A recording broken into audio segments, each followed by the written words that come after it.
Hello students, एडुमन channel पर आप सबका बहुत बहुत स्वागत है। हम पढ़ रहे थे चैप्टर 8 के बारे में। हमने पढ़ लिया था इसमें डिजाइन क्या है, कलर क्या है, कलर की जो थ्योरी है उसको हम किस तरह से समझ सकते हैं। अब नेक्स्ट हम पढ़ेंगे कि ह्यू क्या है, वैल्यू क्या है, इंटेंसिटी क्या है, क्रोमा क्या है, इनके बारे में। तो चलिए शुरू करते हैं आज का अपना सेशन। आप अपनी टेक्स्ट बुक अपने साथ लेकर बैठिएगा ताकि जो भी इम्पोर्टेंट चीज़ें हों उनको आप अंडरलाइन कर सको। ये जो क्लास है वो हिंदी मीडियम और इंग्लिश मीडियम दोनों के लिए बहुत यूजफुल रहने वाली है, क्योंकि जो इम्पोर्टेंट चीज़ें हैं उनको मैं हिंदी में भी एक्सप्लेन कर रही हूँ। तो हिंदी मीडियम के जो भी स्टूडेंट्स हैं उनके लिए भी ये काफ़ी कारगर क्लास होने वाली है। तो चलिए शुरू करते हैं। Colour is specified in 3 aspects. जो कलर है उसको हम 3 आस्पेक्ट में स्पेसिफाई कर सकते हैं। कौन कौन से? फर्स्ट है ह्यू, सेकंड है वैल्यू, थर्ड है इंटेंसिटी और क्रोमा। अब सबसे पहले देखते हैं ह्यू क्या है। Hue is the common name of the colour. बहुत बार एग्जाम में आता है। इवन आपके 12th क्लास के एग्ज़ाम के साथ साथ जो भी कॉम्पिटिटिव एग्ज़ाम्स होते हैं होम साइंस से रिलेटेड, उनमें भी ये क्वेश्चन बहुत बार देखने को मिलता है। तो इसको अंडरलाइन कर लो। ये आपके फिलअप्स में भी आ सकता है, ट्रू फॉल्स में भी आ सकता है, या फिर जो आपके मल्टीपल चॉइस क्वेश्चन होते हैं उसमें भी आ सकता है। तो अगर हम बात करें कि कलर के कॉमन नेम को क्या कहते हैं, तो आपका आंसर होना चाहिए ह्यू। तो ह्यू क्या है? ह्यू एक कॉमन नेम है कलर का। जैसे जैसे रेड, ग्रीन, वाइट, येलो, ये सब क्या है? Hue. Spectrum specifies the 7 colours as VIBGYOR. जो स्पेक्ट्रम है वो 7 कलर्स जो है उनको स्पेसिफाई करता है, जिसको हम शॉर्ट में क्या कहते हैं? VIBGYOR. To understand color from a design point of view, reference is made to the Munsell's color wheel. This divided colors is primary colors, secondary colors and tertiary और intermediate colors. हम बात करें कि colour जो है उसको हम और ज़्यादा समझने के लिए हम किसका रेफरेंस लेंगे? मुंसेल्स कलर व्हील का। मुंसेल्स क्या है?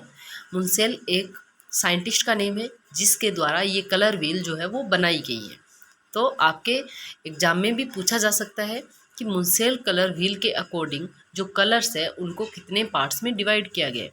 तो आपका आंसर होना चाहिए 3। कौन कौन से? प्राइमरी कलर्स, सेकेंडरी कलर्स और टर्शरी या इंटरमीडिएट कलर्स। सबसे पहले हम पढ़ते हैं प्राइमरी कलर्स।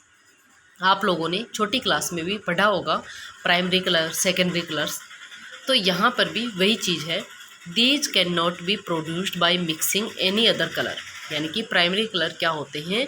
ये किसी भी अलग कलर्स के मिक्स से नहीं बनते, यानी कि ये हमें ओरिजिनल फॉर्म में मिलते हैं। ये हमें कोई 2 कलर को मिक्स करने के बाद में मिलने वाले कलर नहीं है। जैसे इनके नेम हैं। मुंसेल के अकॉर्डिंग अगर आपसे पूछा जाए प्राइमरी कलर कौन से हैं, तो आपका आंसर होना चाहिए रेड, येलो और ब्लू। कौन सा होना चाहिए? Red, yellow and blue. यानी कि मुंसेल कलर व्हील के अकॉर्डिंग प्राइमरी कलर कौन कौन से होते हैं? रेड, येलो और ब्लू। यानी कि प्राथमिक रंगों की अगर आपसे बात की जाए कि मुंसेल कलर स्कीम के अकॉर्डिंग प्राथमिक कलर कौन कौन से हैं, तो आपका आंसर आना चाहिए लाल, पीला और नीला। सेकेंडरी कलर्स, सेकेंडरी यानी कि जिनको हम द्वितीयक रंग बोलते हैं। और जब 2 प्राइमरी कलर को हम आपस में मिक्स करते हैं तो उससे बनने वाले जो कलर होते हैं उनको हम सेकेंडरी कलर्स कहते हैं। यानी कि द्वितीयक रंग क्या होते हैं? जब हम 2 प्राथमिक रंगों को आपस में मिक्स करते हैं और मिक्स करने के बाद में जो कलर हमारे पास आता है उसे हमें क्या कहते हैं? द्वितीयक रंग कहते हैं। कौन कौन से होते हैं सेकेंडरी कलर्स? ऑरेंज, ग्रीन और वायलेट। ये किसके मिक्स से बनते हैं? ये हमारे जो प्राइमरी कलर्स है, जब उनको हम आपस में मिक्स करते हैं तब हमारे पास ये कलर आते हैं ऑरेंज, ग्रीन एंड वायलेट। आपको इनके नेम याद रखने पड़ेंगे क्योंकि आपसे क्वेश्चन पूछा जा सकता है। जो भी ऑब्जेक्टिव टाइप वाले क्वेश्चंस होते हैं उनमें ये क्वेश्चन पूछे जा सकते हैं। बाकी बड़े क्वेश्चन में तो आपसे ये पूछा जाएगा कि मुंसेल कलर व्हील को डिस्क्राइब कीजिए, तब आपको ये पूरा लिखना पड़ेगा। तो इसलिए आपको ये जो इम्पोर्टेंट चीज़ें हैं इनको आप अंडरलाइन कर लो, इन पर इम्पोर्टेंट मार्क कर लो, ये क्वेश्चन आपसे पूछे जा सकते हैं। फिर है टर्शरी और इंटरमीडिएट कलर। ये कलर जो टर्शरी कलर होते हैं वो क्या होते हैं, जब हम एक प्राइमरी कलर को एक सेकेंडरी कलर के साथ मिक्स करते हैं तो उससे जो बनने वाला कलर है उसको हम क्या कहेंगे, टर्शरी कलर, यानी कि तृतीयक रंग। जब हम एक प्राथमिक रंग को एक द्वितीयक रंग के साथ मिक्स करेंगे तो जो बनने वाला कलर है वो हमारा तृतीयक रंग कहलाएगा। ये कौन कौन से होते हैं, रेड को ऑरेंज के साथ मिक्स करेंगे तो रेड ऑरेंज बनेगा, येलो को ऑरेंज के साथ मिक्स करेंगे तो येलो ऑरेंज, येलो को ग्रीन के साथ मिक्स करेंगे तो येलो ग्रीन, ब्लू को ग्रीन से मिक्स करेंगे तो ब्लू ग्रीन, और ब्लू को पर्पल से मिक्स करेंगे तो ब्लू पर्पल, और रेड को पर्पल से मिक्स करेंगे तो रेड पर्पल। ये टोटल कितने होते हैं, ये हमारे 6 कलर्स होते हैं। The small triangles in the figure 11.1। ये देखो एक फिगर दे रखा है 11.1, इसके अंदर आप देख सकते हो इसमें जो प्राइमरी कलर है वो कौन से हैं, जो आपको मिड में दिख रहा है ऊपर येलो, फिर जो जो आपको सर्कल में दिख रहे हैं ना येलो, रेड और ब्लू, ये तीनों हमारे प्राइमरी कलर है। उसके बाद में हमारे सेकेंडरी कलर्स, अगर हम बात करें सेकेंडरी कलर्स की, तो जो आपको एक ट्राइंगल दिख रहा है सेकेंडरी कलर का, उसको आप देखिए ध्यान से, जो ऑरेंज, जो ग्रीन और जो पर्पल, ये तीनों कौन से हैं, सेकेंडरी कलर्स हैं। जब हमने येलो को ऑरेंज से मिक्स किया तो हमारे पास आया येलो ऑरेंज, जब हमने येलो को ग्रीन से मिक्स किया तो हमारे पास आया येलो ग्रीन, जब हमने ग्रीन को ब्लू से मिक्स किया तो हमारे पास आया ब्लू ग्रीन, जब हमने ब्लू को पर्पल से मिक्स किया तो हमारे पास आया ब्लू पर्पल, जब हमने पर्पल को रेड से मिक्स किया तो रेड पर्पल, और जब रेड को ऑरेंज से मिक्स किया तो रेड ऑरेंज। ये हमारे 6 टर्शरी कलर है और ये हमारी कलर व्हील है। ये आपके एग्ज़ाम में बहुत बार पूछी जाती है और ये आपको बहुत अच्छे से आनी चाहिए। नेक्स्ट है, apart from these there are the groups known as neutral colours such as white, black, grey, silver and metallics. और ये जो ग्रुप है, इस ग्रुप के अलावा बाकी कुछ और भी कलर्स है जिनको हम न्यूट्रल कलर्स बोलते हैं, यानी कि जिनको हम कौन से कलर बोलते हैं, न्यूट्रल। न्यूट्रल का क्या मतलब होता है कि ऐसे कलर जो न्यूट्रल रहते हैं उनको हम क्या कहेंगे, न्यूट्रल कलर्स। जैसे वाइट है, जैसे ब्लैक है, ग्रे है, सिल्वर है, मेटालिक्स है, ये सब क्या है, neutral colours. These are called achromatics, यानी कि इनको हम क्या कहते हैं, एक्रोमेटिक्स। क्रोम का मतलब क्या होता है, कलर, और एक्रोम का मतलब क्या होता है, जिसमें कोई कलर नहीं। तो इनको हम क्या बोलते हैं, एक्रोमेटिक्स, यानी कि कलर्स विदाउट कलर, ऐसे कलर जिनमें कोई कलर नहीं है। कैसे, क्योंकि रेड है, येलो है, ग्रीन है, ऑरेंज है, पर्पल है, ये सारे कलर हैं, लेकिन जो वाइट है, ब्लैक है, ग्रे है, उनमें वैसे कोई ऐसे अच्छा दिखने वाला कलर नहीं है, वो क्या है, न्यूट्रल है। तो इनको हम कहते हैं एक्रोमेटिक्स। तो आपसे क्वेश्चन पूछा जा सकता है कि मीनिंग ऑफ एक्रोमेटिक्स इज, तो आपको क्या लिखना है, colours without colour. The common colour wheel shows colour in their purest form and fullest intensity. जो कॉमन कलर व्हील होती है वो हमें कलर शो करती है प्योरेस्ट फॉर्म में, यानी कि शुद्ध फॉर्म में, और इंटेंसिटी, फुल इंटेंसिटी के साथ। ये देख लीजिए आपके सामने है, कितने एकदम नीट एंड क्लीन जो कलर्स है उनको आपको दिखाया गया है। अब आगे आता है वैल्यू। हमने पढ़ा अब तक ह्यू। ह्यू क्या है, कलर का नेम। उसके बाद में हमने पढ़ा कि मुंसेल के अकॉर्डिंग जो कलर व्हील है उसने कितने कलर्स बताए, प्राइमरी, सेकेंडरी और टर्शरी। प्राइमरी में कौन कौन से आएंगे आपके, येलो, रेड और ब्लू, और सेकेंडरी में कौन से आएंगे, जब हम प्राइमरी कलर्स को आपस में मिक्स करेंगे, कौन कौन से आएंगे हमारे, ऑरेंज, ग्रीन और पर्पल। और फिर जब हम प्राइमरी और सेकेंडरी को मिक्स करेंगे तब हमारे पास आ जाएंगे टर्शरी कलर्स। अब तक हमने ये पढ़ा। अब आगे है वैल्यू। वैल्यू क्या है, वैल्यू डिस्क्राइब लाइटनेस और डार्कनेस ऑफ ए ह्यू। जब हम किसी भी कलर की लाइटनेस और डार्कनेस को डिस्क्राइब करते हैं तो उसको हम उस कलर की वैल्यू कहते हैं। बहुत इंपॉर्टेंट है, इसको आप अंडरलाइन कर लो। Which is referred to as tint और शेड। इसको हम टिंट और शेड भी कहते हैं। ये बहुत ही इंपॉर्टेंट है, ये बहुत सारे कॉम्पिटिटिव एग्ज़ाम्स में भी पूछा जाता है, इवन आपके 12th क्लास के एग्ज़ाम्स में भी पूछा जाता है कि टिंट क्या है और शेड क्या है। जो भी कलर है उसकी जो लाइटनेस है उसको हम टिंट कहेंगे और डार्कनेस को शेड कहेंगे। कोई भी जो कलर होता है, जैसे मान लो रेड कलर है, रेड कलर में हम वाइट वाइट कलर मिलाएंगे, फिर और वाइट मिलाएंगे और वाइट मिलाएंगे, उससे जो एक हमें कलर की श्रृंखला प्राप्त होगी, एक सीरीज प्राप्त होगी, उसको हम कहेंगे टिंट या लाइटनेस ऑफ कलर। और जब हम रेड कलर में थोड़ा ब्लैक मिलाएंगे, फिर और ब्लैक, फिर और ब्लैक, फिर और तब तक मिलाएंगे जब तक कि वो कलर एकदम ब्लैक नहीं हो जाता, उसको हम क्या कहेंगे, डार्कनेस या फिर shade of colour. White has maximum value, जो वाइट कलर होता है उसकी वैल्यू मैक्सिमम होती है, और जो ब्लैक कलर होता है उसकी वैल्यू लिस्ट यानी कि मिनिमम होती है। इसको भी अंडरलाइन कर लीजिए। वाइट कलर की वैल्यू क्या होती है, मैक्सिमम। क्वेश्चन पूछा जा सकता है मैक्सिमम वैल्यू कौन से कलर की होती है, तो वाइट कलर की, और मिनिमम वैल्यू कौन से कलर की होती है, तो ब्लैक कलर की। Grey scale and value chart are 11। जो ग्रे स्केल एक वैल्यू चार्ट दिया गया है उसमें 11 मार्क्स दिए गए हैं, 0 to 10 तक ग्रेड्स दी गई है scale for judging value, value को जज करने के लिए। इट शोज 0 फॉर ब्लैक, इसके अंदर जो 0 वैल्यू है वो किसको दी गई है, ब्लैक को, और 10 फॉर वाइट, और जो 10 जो वैल्यू है वो किसके लिए, वाइट के लिए, क्योंकि वाइट कलर की वैल्यू सबसे ज़्यादा है और ब्लैक कलर की वैल्यू सबसे कम है, इसलिए ब्लैक कलर को 0 दिया गया है और वाइट कलर को 10 दिया गया है। And 5 is the mid value for grey और ह्यू, और जो बीच का जो मिड पॉइंट है 5, वो किसको दिया गया है, ग्रे कलर को, क्योंकि ग्रे कलर की जो वैल्यू है वो वाइट से कम होगी और ब्लैक से ज़्यादा होगी। When the hue approaches white it is a tint, जब जो ह्यू है उसमें वाइट कलर हम मिलाते जाएंगे और वो एक जो हमारे पास एक सीरीज बनेगी कलर्स की, उसको हम क्या कहेंगे, टिंट। क्या कहेंगे, टिंट, यानी कि जहाँ पर हम वाइट मिला रहे हैं उसको हम टिंट कहेंगे, जहाँ पर कलर हमारा जो ह्यू है वो लाइट होता जा रहा है उसको हम टिंट कहेंगे।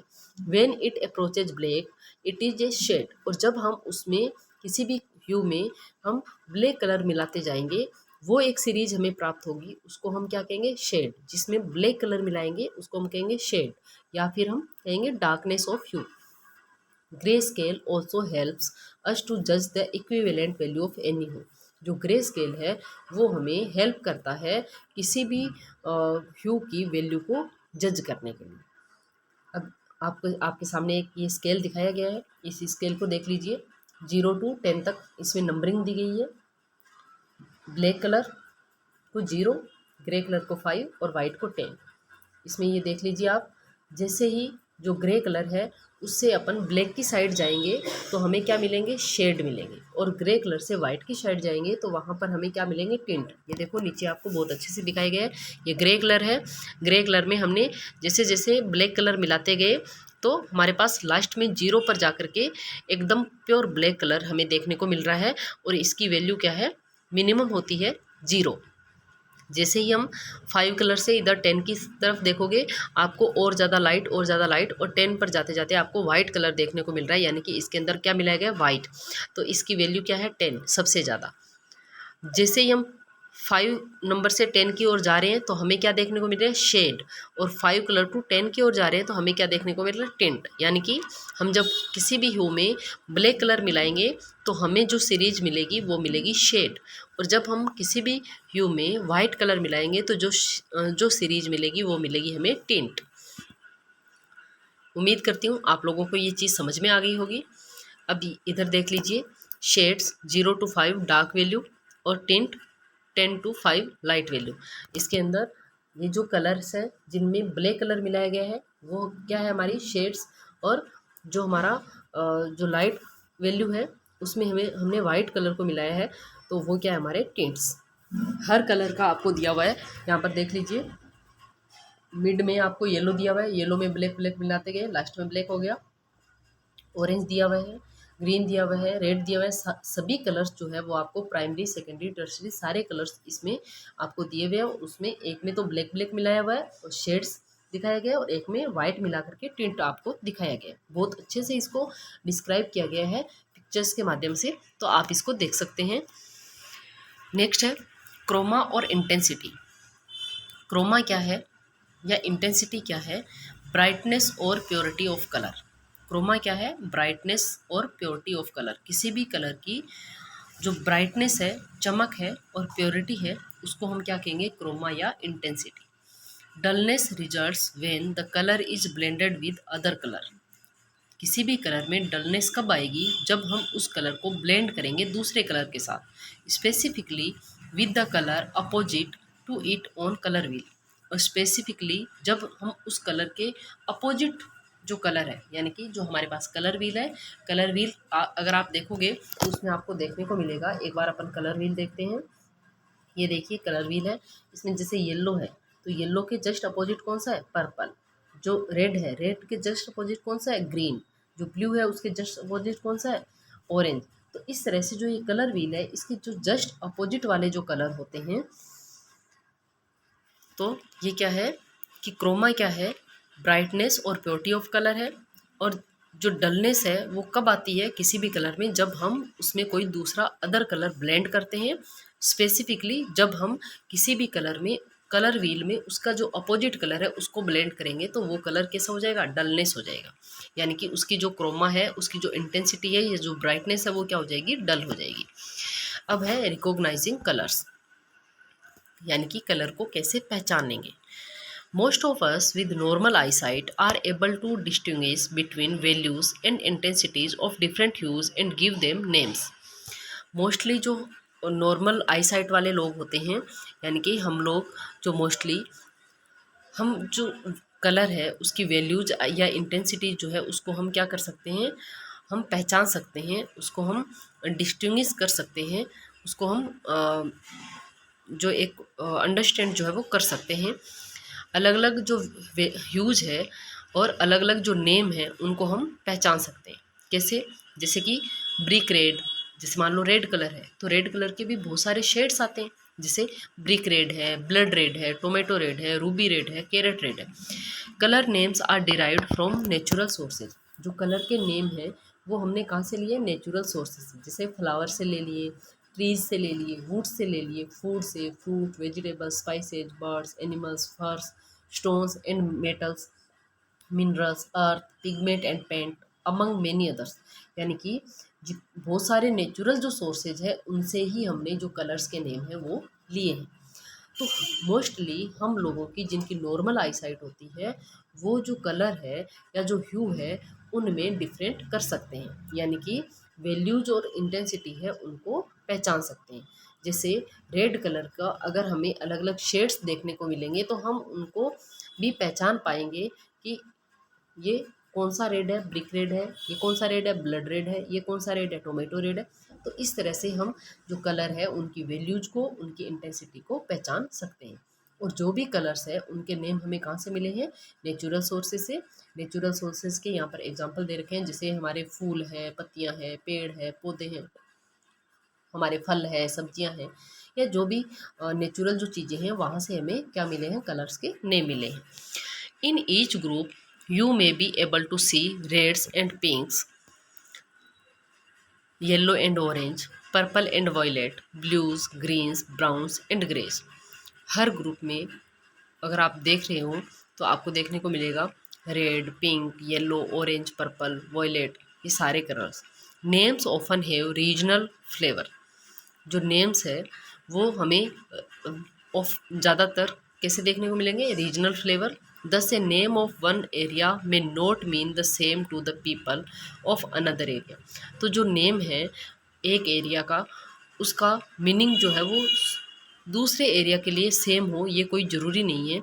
इन टूडेज वर्ल्ड, अगर हम आज के वर्ल्ड में देखें, when there is international trade in a large number of goods, हम देखते हैं कि जो बहुत सारे गुड्स है, बहुत सारे जो टेक्सटाइल प्रोडक्ट्स है उनको इंटरनेशनल जो ट्रेड हो रहा है, यानी कि जो अंतर्राष्ट्रीय व्यापार हो रहा है, तो a system of using numbers along with names has been devised.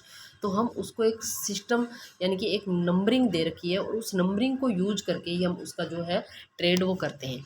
क्योंकि अगर हम मान लो रेड, अगर हम यूज करते हैं वर्ड रेड, तो रेड में भी हमें बहुत सारे शेड्स देखने को मिलेंगे, बहुत सारे टिंट्स देखने को मिलेंगे।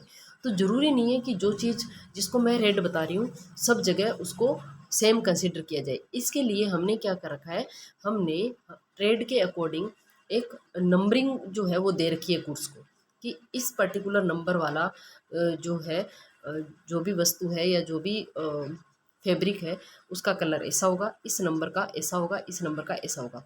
आप लोगों ने देखा होगा कि जब भी आप मकान में कलर करवाते हो तो जो भी कलर करने वाला होता है वो आपको एक बहुत बड़ी लिस्ट सी दिखाता है, उसके अंदर अलग अलग कलर होते हैं और उन कलर के नीचे नंबरिंग दी होती है।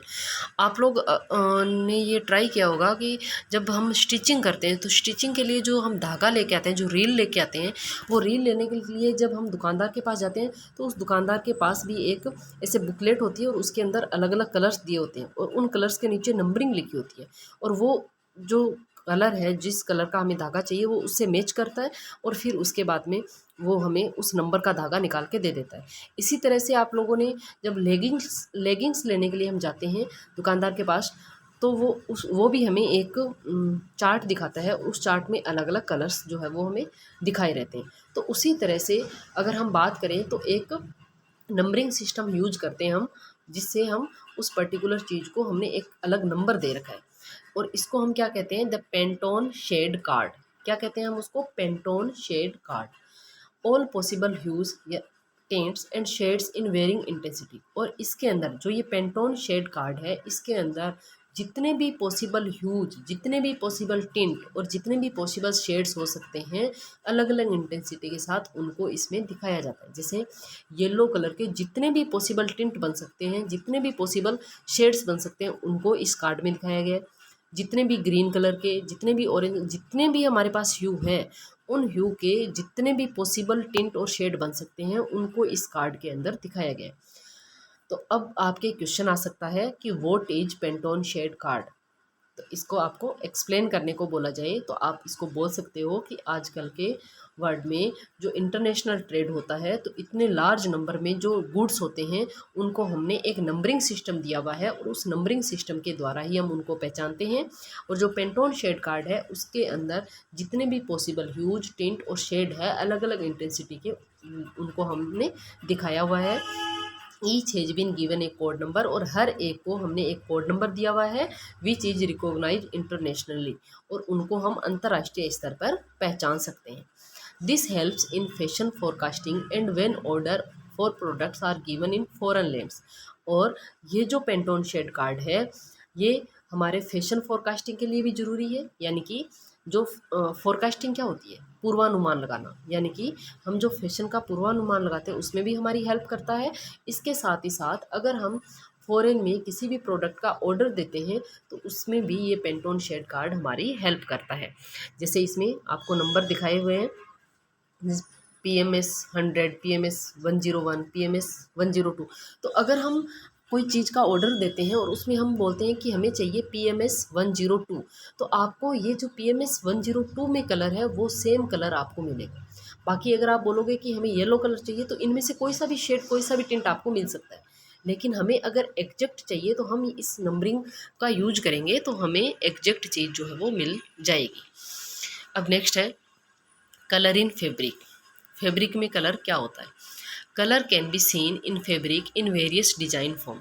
जो कलर है फैब्रिक में वो अलग अलग डिजाइन फॉर्म में हमें देखने को मिलता है। We see fabrics which have uniform one solid colour. हम ये देखते हैं कि जो फैब्रिक है वो एक सॉलिड यूनिफॉर्म कलर में हमें देखने को मिलता है। Others where the colour seem to follow the yarn interlacing and still others में have colour in any shape. और या फिर जो यान इंटरलेस किया गया है, इंटरलेसिंग क्या होता है, जब हम कपड़ा बुनाने की एक प्रोसेस होती है जिसको हम वीविंग कहते हैं, और वीविंग में हम क्या करते हैं, जो यान होते हैं उनको वाप और वेफ्ट यान में इंटरलेस करते हैं, यानी कि जो वाप यान है उसके साथ वेफ्ट यान की इंटरलेसिंग द्वारा जो कपड़ा है वो बनाया जाता है। तो हम ये देखते हैं कि जो फैब्रिक है उसमें हम या तो सॉलिड एक कलर को ही देखते हैं, यानी कि यूनिफॉर्म कलर को। यूनिफॉर्म का मतलब यहाँ पर वो आपकी स्कूल वाली यूनिफॉर्म नहीं है, यूनिफॉर्म का मतलब होता है सेम, एक जैसा। तो एक जैसा कलर ही हमें देखने को मिलता है। और या फिर हमें क्या देखने को मिलता है, कि जो इंटरलेसिंग किए गए यान हैं उनमें जिस तरह के कलर होंगे अलग अलग शेप में, तो वो भी हमें देखने को मिलते हैं। Stages of fabric production when colour is added give a vast range of design. और जो फैब्रिक प्रोडक्शन है उसमें हम अलग अलग स्टेजेस पे अगर कलर ऐड करते हैं तो हमें अलग अलग डिज़ाइंस जो है वो देखने को मिलती है। जैसे मान लो, एक तो हमने जो फाइबर है उनकी रंगाई करी, और उस रंगाई के बाद में उससे हमने यान बनाया, फिर हमने यान यान को कलर किया, और उसके बाद में हमने उससे फैब्रिक बनाया, तो वो हमें कलरफुल फैब्रिक देखने को मिलेगा। एक हम ऐसा कर सकते हैं कि जो यान स्टेज है उस पे हम कलर करेंगे, डाई करेंगे यान्स को, और उसके बाद में हम डिजाइन बनाएंगे। और या फिर हम जो फैब्रिक है वो बन जाता है उसके बाद में हम उसको डाई करेंगे या प्रिंटिंग करेंगे। तो हमें अलग अलग स्टेजेस पे अलग अलग डाई और प्रिंटिंग करने से हमें अलग अलग डिजाइंस जो है वो देखने को मिलते हैं। Dyeing is very rarely done at the fabric stage. अगर हम बात करें फैब्रिक स्टेज की, सॉरी फाइबर स्टेज की, तो जो फाइबर स्टेज है उसमें जो डाई है वो बहुत ही रेयरली हमें देखने को मिलती है, क्योंकि ये बहुत एक्सपेंसिव प्रोसेस होती है। तो आपसे ये क्वेश्चन पूछा जा सकता है कि जो फाइबर स्टेज में डाई की जाती है वो बहुत रेयरली कर की जाती है, ऐसा क्यों? तो आपका आंसर होना चाहिए क्योंकि ये जो डाई की जाती है वो एक्सपेंसिव होती है। क्योंकि जो फाइबर है उसको डाई करना और फिर फर्दर उससे कपड़े बनाना बहुत मुश्किल काम होता है। तो उसमें हमें मेहनत ज़्यादा लगती है, उसमें टाइम ज़्यादा लगता है, इसलिए एक्सपेंसिव प्रोसेस है, इसलिए हमें कम देखने को मिलती है। However it is resorted to for some manufactured fibres which are not easily dyed, or if the design requirement is for a yarn with multicolored fibers। और ये जो इस फाइबर स्टेज में जो भी डाई किया जाता है, तो इस डाई से एक तो इन फाइबर को डाई करना ही इजी नहीं है, क्योंकि जो फाइबर है वो आपस में उलझ जाएंगे, और उसके बाद में जो इनसे डिज़ाइन बनाए जाएंगे वो भी थोड़े हमारे लिए मुश्किल काम हो जाता है। इसलिए अगर हमें अलग अलग डिज़ाइन चाहिए तो हम जो यार्न है मल्टी कलर यार्न का यूज कर सकते हैं डिज़ाइन बनाने के लिए।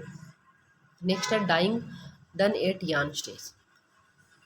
अब तक हमने पढ़ा फाइबर स्टेज पे डाई, अब हम पढ़ रहे हैं यार्न स्टेज पे, यानी कि फाइबर स्टेज पे जो डाई है वो बहुत रेयरली हमें देखने को मिलती है, क्योंकि ये एक एक्सपेंसिव प्रोसेस है।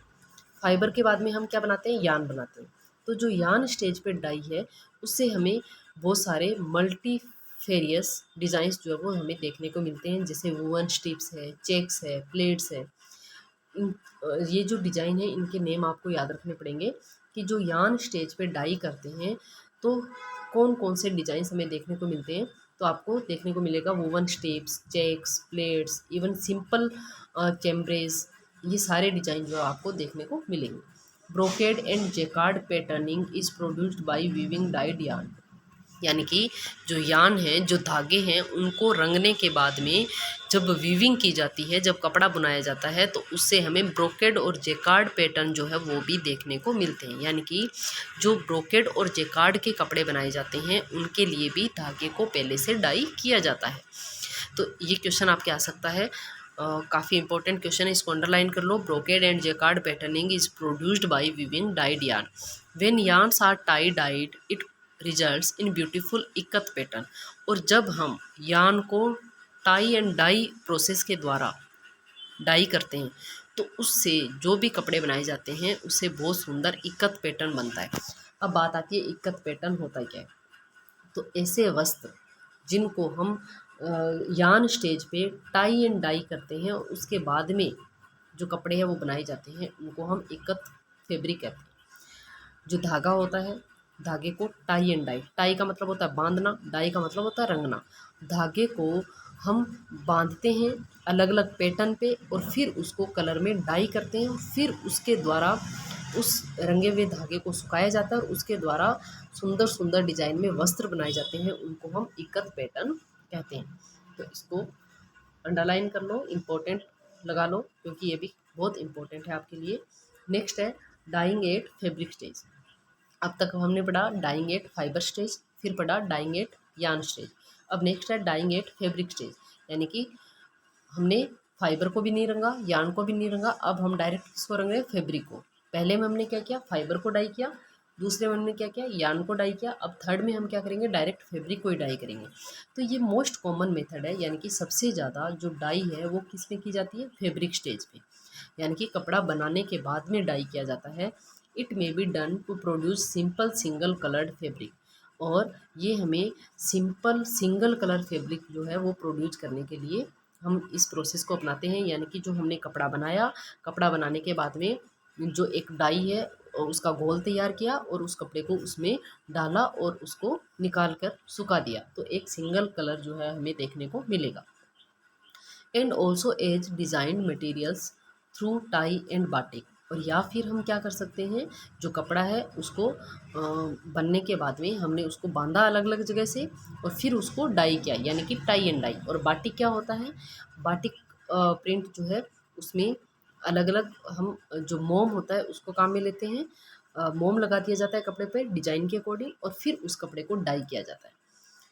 नेक्स्ट है, colour can also be added at the fabric stage by painting, printing, embroidery and page और एप्लिक वर्क। और जो फैब्रिक स्टेज है, यानी कि कपड़ा बनाने के बाद में और हम कौन कौन से प्रोसेस के द्वारा कपड़े को रंग सकते हैं, हम उस कपड़े पर पेंटिंग कर सकते हैं, हम उसकी प्रिंटिंग कर सकते हैं, हम उस पर एम्ब्रॉयडरी कर सकते हैं, पेच वर्क कर सकते हैं। पेच वर्क को एप्लिक वर्क भी बोलते हैं। क्या होता है पेच वर्क, यानी कि जो कपड़ा होता है उस पर किसी दूसरे कलरफुल कपड़े को लगा करके उस पर अलग अलग सुंदर सुंदर एम्ब्रॉयडरी की जाती है।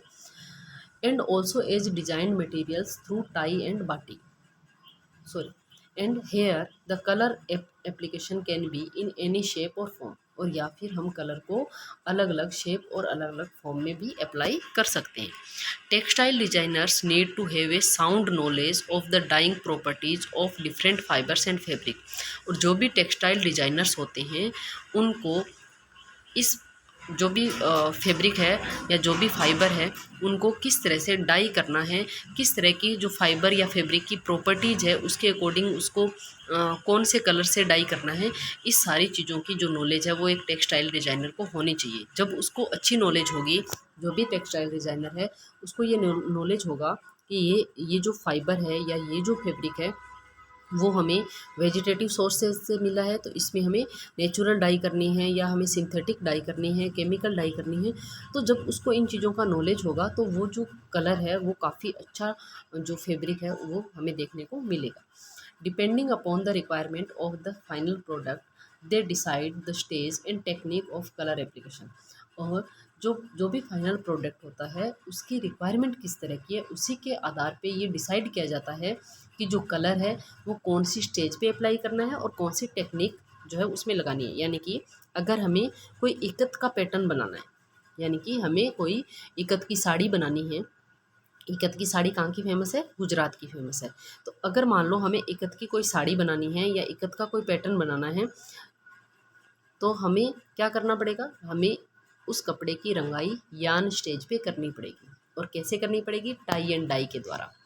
तो हमें ये डिपेंड किस पे करेगा कि जो फाइनल प्रोडक्ट है वो हमें किस तरह का चाहिए। हमें जिस तरह का फाइनल प्रोडक्ट चाहिए उसी के अकॉर्डिंग हमें कौन सी स्टेज पे रंगाई करनी है, फाइबर पे, यान पे या फैब्रिक स्टेज पे रंगाई करनी है, वो हमें देखना होगा। और कौन सी टेक्निक हमें काम में लेनी है, tie and dye, batik, printing, painting, कौन सी स्टाइल जो है वो हमें काम में लेनी है, ये डिपेंड करेगा कि हमें प्रोडक्ट कैसा चाहिए। तो उम्मीद करती हूँ यहाँ तक आपको समझ में आ गया होगा। मिलते हैं नेक्स्ट क्लास में, तब तक के लिए थैंक यू।